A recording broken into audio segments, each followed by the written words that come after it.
episodes before. I don't know if it's this season prior, but there's a scene where Tig is passed out on the bar, and there's a blonde girl that's like on top of him, and my parents weren't watching. And that scene came on, and my mom said my dad's eyes like bulged out of his head, like, oh no, this is what it's gonna look like when my daughter is on here. So it was pretty funny, but they went with it. They went with it. Also, that UFC stuff didn't look so bad. Yeah, totally. How did you get into that world? Because I assume you get into modeling, and then at some point you audition or you do a thing, and boom, you're a ring girl. Yeah, one thing to the other. I started modeling when I was younger. My mom had my brother and I doing stuff. My brother actually did a commercial with Joe Montana when he played his son when he was like 5. Wow. Yeah. And I did some voiceovers and some like Macy's and Mervyn's ads, and a Levi commercial. And then I kind of went away from that and got back into the modeling. And I was actually backup dancing for a independent record label in the Bay Area. And they sponsored professional boxing fights. So that's how I started being a ring girl for professional boxing. And then Strikeforce, which at the time was a competing mixed martial arts promotion. Which is also based out of San Jose, they wanted a blonde ring girl. So they had seen me at the boxing matches and called and asked, they're like, we want a blonde girl, do you want to come, and work for us? Who were you backup dancing for? It was just an independent rap record label. So were you in any videos, or was this We did videos. There are some videos. My gosh, they're hilarious. But yeah, there's videos. Yeah, I was the token white girl for a rap label, so I just used your imagination. All about the booty, isn't it? Yeah. There you go. So let's talk about Sons of Anarchy shooting and what would be the clubhouse or the workhouse for the girls. Describe that set going in versus what all of us see on TV. Well, it's pretty much a huge open warehouse is what it looks like. And our production offices are up in the front, and then the back side is just like a warehouse, and you have each little set built that connects. So like you walk in one place and it's Jack's room, and then you turn left and then you're in the sheriff's office. And if you open this door through the sheriff's office, that's the door that is the bathroom that goes into Diosa. So it's kind of like a maze in there. And then on the back side was where the garage is. So where all the guys would park, where like that chain link fence was against the Teller Mora garage, that is where our stages were. We're in that building right there. So everything was pretty centrally located. I had trouble buying Nero on the first episode because I just this guy from other roles. Everything? Like, no way. And then episode 9, I'm like, yeah, good actor, sold me on that. Oh, he's so good. And the whole show was kind of like that. I had trouble with Jax. I'm like, bikers don't wear cool sneaks from the mall. They don't go to Foot Locker and get some nice kicks and keep them white. He did. What about with Katie Seagal, like with Pike Bundy? Exactly. I grew up watching that, and she killed that role. Yeah. So that show in particular for me was a lot of like, not role acceptance, but I'm like, okay, let's go with this, because you see that face is Pike Bundy. And then it's so not. I know. So it was kind of cool. Fun to come in and start. Were you a fan of the show before you got into it? Or? I was kind of a fan. I had watched it a few times, but I wasn't like, an avid hardcore, yeah, watching it every week. Mostly because I was so busy. Like, even now, I don't get to watch a ton of TV because I'm always working, always doing something. But I need to go back and watch the whole thing because there's a lot of bits, even working in it, that I don't remember from the last few seasons. It is binge-worthy. Yeah. Very binge-worthy. Yeah. Yeah. I need like a good solid week where I can just like go through it all. It's like Walking Dead. It's the best way to do it. That's how I like to watch. Exactly. I don't like the week by week is too hard. From beginning to end, best way. Yes. You catch everything, you don't miss it. So that's why we got the DVDs, and then when we're not together to watch it, we watch a couple on DVD. So by the time we're together and to watch it, we're caught up. Well, and I'm watching it like you are right now because I just found out that it was airing again. Yeah. So I just started recording it. Which actually it's coming up to now where Nero just got introduced. Yep, they just finished 4. Yeah. One quick question, just out of curiosity. What's the experience like for you? Like, do you like working with people? I do. I do. I love working with people. A-holes or something? No, I didn't have. I mean, there was a lot of turmoil and like drama on the set. But that Turmoil and drama, how? that just comes from emotions being high. You know, when characters start getting killed off, and you've been working with these people for years. You know, bonds get made, and that's something that's tough for a lot of The people. biggest one is, the first biggest though was Opie was coming up.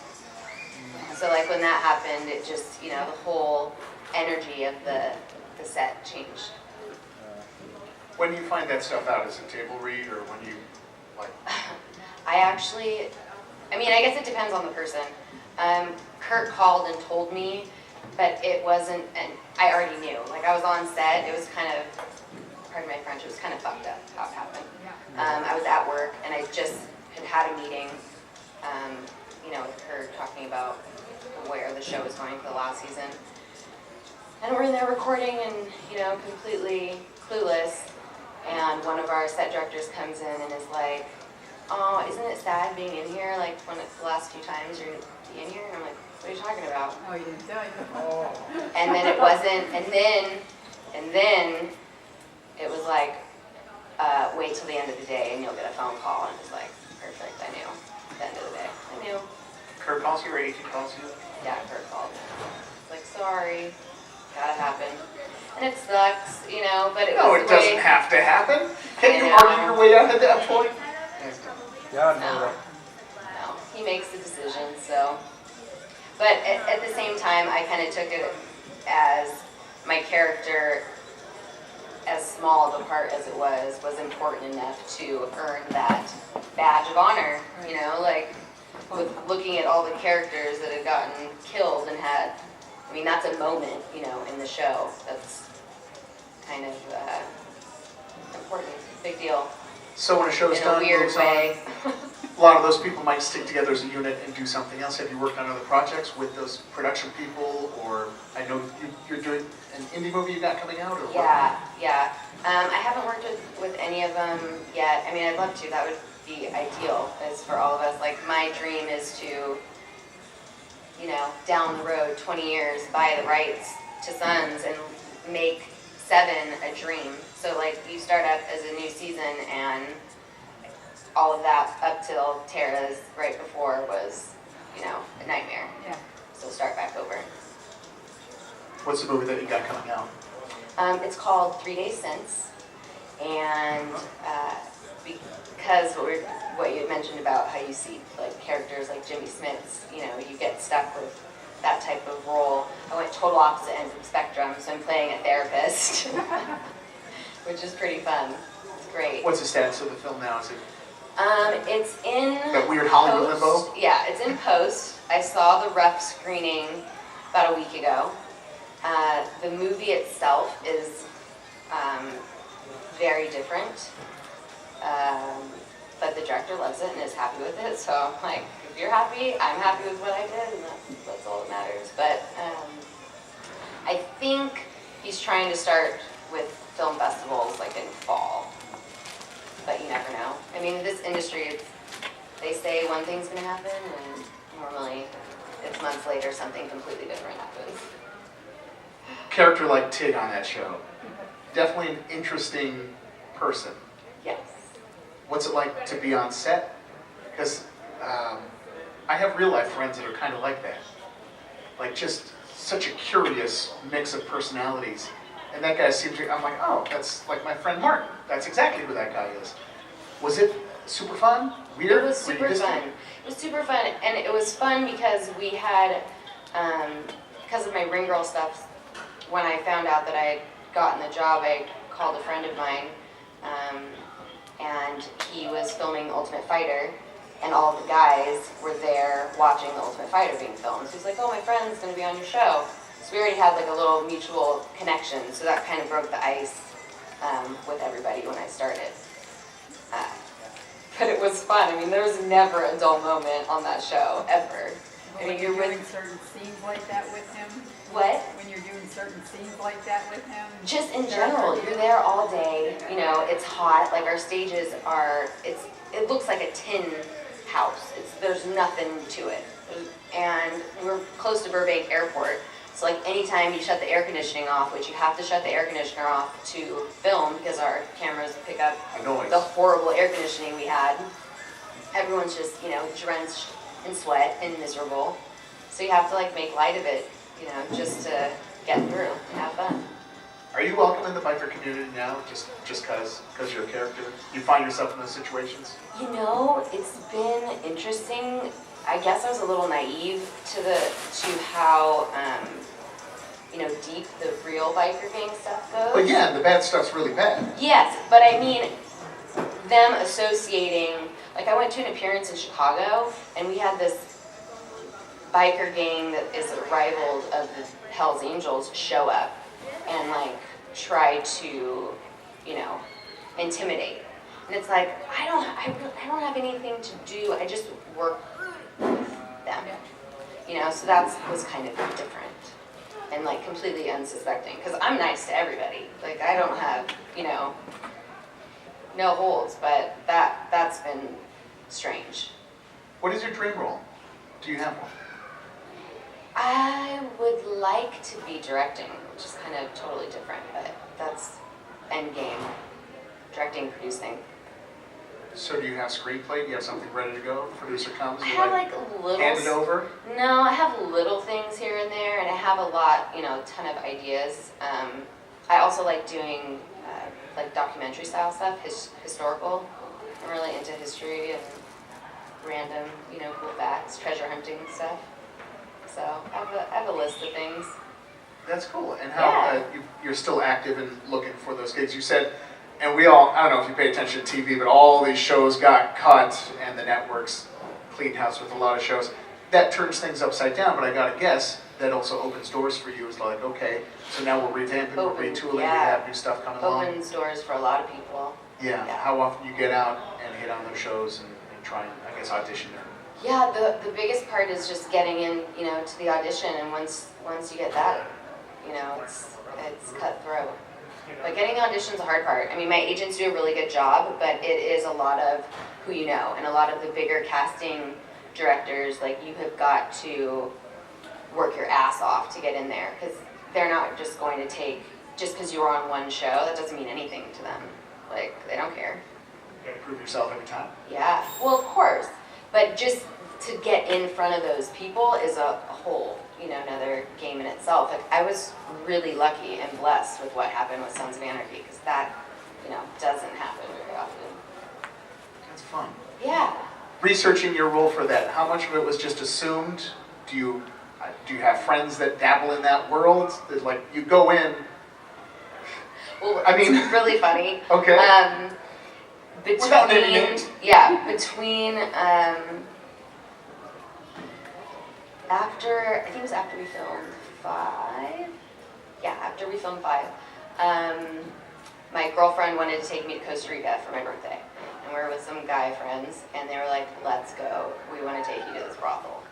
And I was like, character research, let's go. Oh boy. And so we went, and it was a very interesting experience. But I mean, it was cool to just see what that was like compared to what we're showing on television.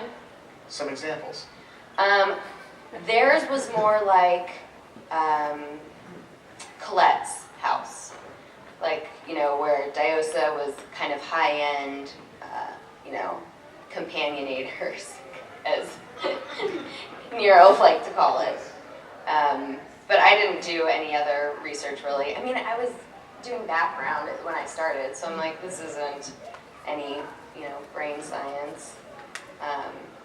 And then my character kind of changed. Then it turned into that I was the, like, dumb blonde in season 7. So, like, I kept getting all these changes in the character. Yeah, that was, I mean, so it was really I noticed odd. that too, and I'm like, Okay, wait, I'm but glad.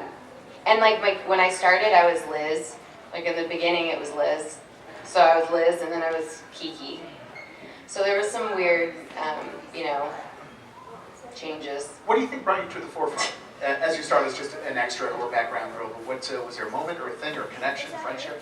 I think it was just being me, you know, and in those uncomfortable moments, like when I was totally, you know, bare butt in front of everybody and joking about how it can't get worse from here, and it started face down, ass up, can only get better. So, you know, then people, they like that. They think that's funny. Hey boys, welcome to the show. Kiki from Sons of Anarchy. And yeah, so it's, I don't know. It's a tough role to do. It wasn't a tough role to do. It's just frustrating when your character keeps changing direction. You know, like that's like two different people. You know, going from being what I was in season 6, where it was like, you know, the front desk or the manager, however he described it, to then now I'm supposed to be like this dumb person. It's just, you know, kind of upsetting to have to constantly change and navigate that. Because that's a different... well, you're hyper aware of the changes. Kurt's assuming fans will be like, yeah, sure, okay. Yeah, that you're not going to see Yeah. it. But like if you watch the show, you know, if you binge watch, you totally see it. And it's really strange. And it, to me, I don't know if, I guess I shouldn't even worry about it, but it's like, well, you know, someone watches this, they're going to be like, that's not even, she was not even being the same person. So, but it was completely out of my control, you know. Any questions? How hard was he to work for? What's that? How hard was Kurt to work Incredibly. Describe Kurt's personality on set. Oh boy. Because what you've read stories, we've all read stories. He's a great guy. He's brilliant. He's a genius. I mean, we all have our moments, you know. You're working. This industry is so crazy. Like you don't realize, and I didn't realize until I was on the show, like how it works. I mean, there's so much going on when you're filming. I mean, you're filming 16, 18-hour days, and in between then, they're figuring out the next day's schedule, and you're making edits for the next episode, and then that episode is going into post immediately, because then the next episode's about to air. It takes us 8 days to film, you know, a 90-minute or an hour-and-a-half episode. But it's nonstop. I mean, there's like constantly something happening. So his stress factor is always through the roof. So, you know. Learn to roll with punches on it. Yeah, very much so. And when it's in the conditions you're in, it's hot, you're uncomfortable. It's like you don't want to have to keep doing the same thing over and over because someone's making a silly mistake. Doing your time right now and waiting for that next big role to come along, how do you keep yourself tuned as an actress, keep your body tuned? You look like you're, I assume you do yoga, you said you did some the other day, but is that your world or you're a holistic kind of girl? I am. I'm into hiking. I like being outdoors, so I'm not so much, I used to be like the gym, you know, meathead type, and I'm so over the gyms. I love being outdoors. I am classes regularly. I have a theatrical coach and a commercial coach, so I'm with them every week. A lot of times I get, you know, pick out a scene and I'll have someone read with me and videotape it at home and just watch myself. I mean, you learn a lot just from doing that. You know, you can see different parts. Because if you can watch yourself and you can believe it, then everybody else will believe it. You know? Yeah. Any questions at all? Was there anything at the brothel you liked? At the brothel, there were some hot girls for sure. Anything else? Costa Rican women. Okay. That's a whole nother ballgame I want to get in. Yeah, it was interesting for sure. I never in a million years thought that would be something I was going to do, to go walk into and explore. Nope, you never do. No. Do you still keep your eyes on Never. mixed martial arts and all that? Yeah, I do. Not as much as I did, but I try to stay in the loop. Still got friends that do it? Yeah, very much so. That's good. Yeah, it's a crazy sport. I love it. All right, I think we're going to, go ahead. Yeah. I just wondered, what was the work environment like? Does the cast of Sons of Anarchy, are they a friendly, happy group together, or is there a lot of more separatist and just kind of individual personality? No, not at all. It was, it was like a family. Like you're with all these people, and in between takes, you know, everyone's standing outside, smoke breaks or whatnot. But you build up very much though. I mean, I remember leaving from set, and I was like, I feel like I'm in the show, like leaving the show, because we would leave and Charlie, Boone, and Tommy all, you know, drive the same way. We all live in the same neighborhood. So it was like Charlie, Boone, Tommy, me in my car. So it was like them on their motorcycles and then me, all of us, you know, getting on the freeway to leave. And I'm like, nobody would believe this right now. You know, you're this driving is, alongside and you're like, oh my God. yeah, it's pretty funny. It was a great group of people to work with. Beautiful guys. So good thoughts as the show is done, and maybe your dream of taking it over one day, erasing that last season. Right? When it happens, we'll be like, I remember when she said that. Very cool. One question over here. These guys have been doing this for, you know, they had a lot of seasons that they're all together, and they have to develop these personas. Does that get in their head, and do they wind up after filming, like you said, you all left together? Do they still feel like they're in that character and act that way off screen and in public? I think with any character you bring bits of yourself to it, so I'm sure there's a little bit of that. I think they felt for sure though that they were, you know, in their own kind of little biker gang, because you're together so much. I mean, it seriously is your second family. You don't see your family much at all when you're filming. And I think they've even talked about it as well, that they, while we were filming, got out of hand a few times because they felt like they were, you know, tough Little bikers. biker swagger? Yeah. All right. Anyone else? Can I ask, Go ahead. can I ask a legitimate question? Hey, what? Can I ask an actual legitimate question? Yeah. When you were doing the mixed martial arts or whatever, did you suffer any like serious injuries or anything? Ring girl injuries? When I used to do Muay Thai and boxing. I didn't then. I've had other injuries, but not through that stuff. Not through that? No, it's actually a really good workout. It's mostly because you're not using, you know, weights, so you're not really ever going to injure yourself. It's a lot of using your own It's your body muscular weight. power. Yeah. Okay. In the back? Hey, I noticed there was an interesting piece of jewelry you wore in one of the scenes. Do you know who made that and where you can purchase it? Was it the necklace or the bracelet? You know which Yeah. piece? Yep. I have a bracelets that that I wore on the show that I make, and you can get those. I have them. It's on Etsy. My shop's La Bella Vita style, but you can go on my website and link it there. If you come by my booth, I have cards and they have a little coupon code. It's Charming is the coupon code for it. So for you guys, yeah. I also wore another interesting fact for you guys. I wore a necklace that they wrote in on the show as well. That's a bullet that has ashes in it for one of my friends who passed away while I was filming. So that was pretty cool of them to do. Write that in for my, yeah, there's some cool people. They add Yeah. the character? The bullet, did they add onto the character? Yeah, they just wrote it in. They were like, yeah, we're gonna just add that into to what my wardrobe was. Did you have a lot of input on wardrobe other than, you know, bringing a thing here and there? Well, when you're doing background, most of the time they don't even give you wardrobe, it's yours, but like I didn't really, you know, have that much stuff.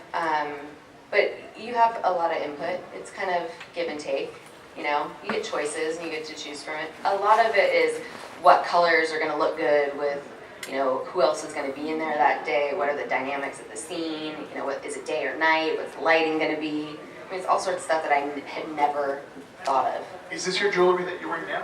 Yeah, these are some of them. Oh, cool. Yeah. Oh, right on. I do like feather earrings, all sorts of stuff. Multi-talented. I like this. Gotta keep busy. And you still Otherwise busy? you're like, I'm not working, I'm not on set. Oh, that's great. Anybody else? No? I think we're good. Thank you guys so much. Come by, say hello, hang out. Hi. You're gonna be at the booth where? Upstairs. Up there for a little bit? Yeah. Beautiful. They're today, they're tomorrow. All right. Thank you, Natalie Skyy. Thank you. Thank you. Thank you.